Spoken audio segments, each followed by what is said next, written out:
Hi, this is Mr. Evans. This video looked at the external environment. It's the first of a series of videos on analysing the external environment. We'll start off with an overview and then get into the political environment.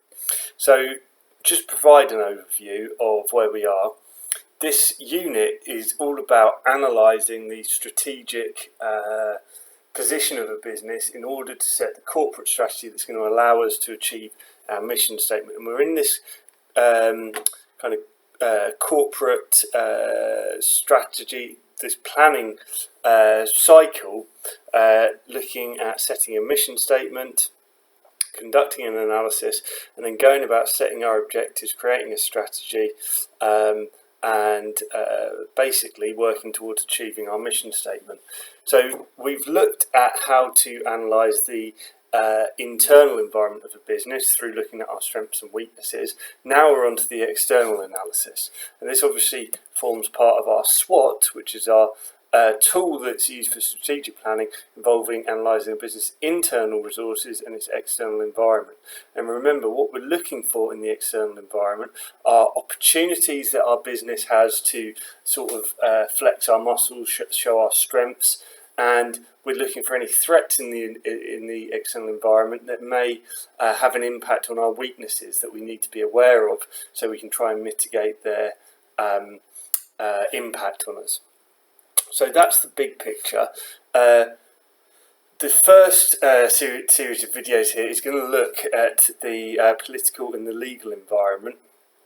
And we're going to consider the impact that these will have on strategic and functional decision making within business. So remember, we're looking at what the political and legal environment is, but we need to relate it back all the time to what does this mean for a business, or businesses particularly in the UK. Okay, so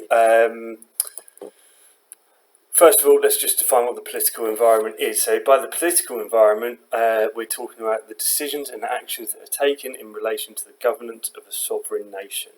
Okay, the decisions and actions that are taken in order to govern a nation. And there are all sorts of methods of running a country. Democracy is just one of them. But we're talking about, those people in power and the decisions, actions that they take. So,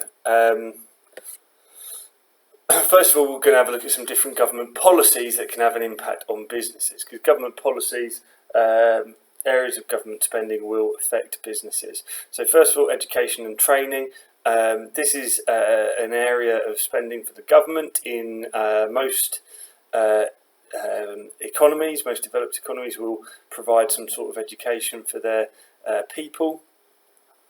And this obviously will have an impact on business, because it will impact on workforce skills and the international competitiveness. The better trained our workforce, the more attractive our country is for FDI, the better quality products we're going to make, the less businesses need to spend on training, the better educated the workforce will be, and the more potential there is for businesses to develop really, really exciting products by employing a highly skilled workforce.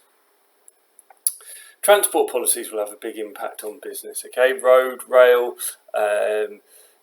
There's a huge issue in the UK at the moment about building a new runway at Heathrow or Gatwick, and when it's going to happen. I think that it is going to be Heathrow now, but it's taken an awful long time to sort out. But what impact does that have on business? Well, transport policies impact the cost of production, the cost of transporting goods. If we've got great roads and railway and transport connections, it makes it much cheaper to get our goods around and to market. It cuts our costs and makes us more profitable ultimately. The mobility of the labour force, the mobility of customers are affected by transport policies. Can customers get to you? Is it easy for customers to get to your business, or are they stuck in traffic jams getting stressed out? The workforce, can they easily move around? Can you recruit the best people from different parts of the country? Is it feasible for them to commute to your business?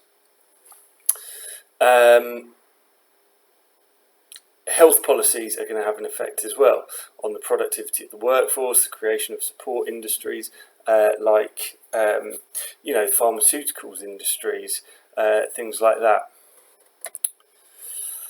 In terms of public order, I'm talking about spending on things like the police and the justice system, the safety of community, the impact on the nighttime economy. Do people feel safe to go out in the evening and out to entertainment? That can have a big impact on businesses in those sectors. And finally, kind of welfare, taking care of people, benefits for the jobless, for disabled people, etc. These will obviously have a big impact on the consumers of businesses. How much disposable income do people have? Might also impact on the availability of grants and support with training costs, things like that for businesses. So government policy can have a huge impact on businesses. Final thing I'll mention in this introductory video is just the importance of political stability. I'm not necessarily talking about having a specific party in power, but just having a political system that works and is operational and people have confidence in. Well, this creates faith in the government's ability to make reforms and maintain law and order, which is really important to have for a stable business environment.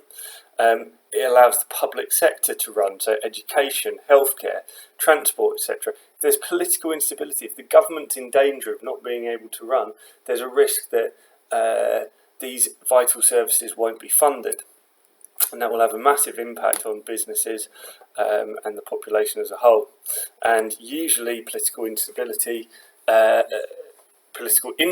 would lead to economic instability, while political stability is usually a platform on which economic stability can be built, and businesses would benefit from kind of that stable economic environment. So there's an introduction to the political environment. We'll have a look at the EU and Brexit next.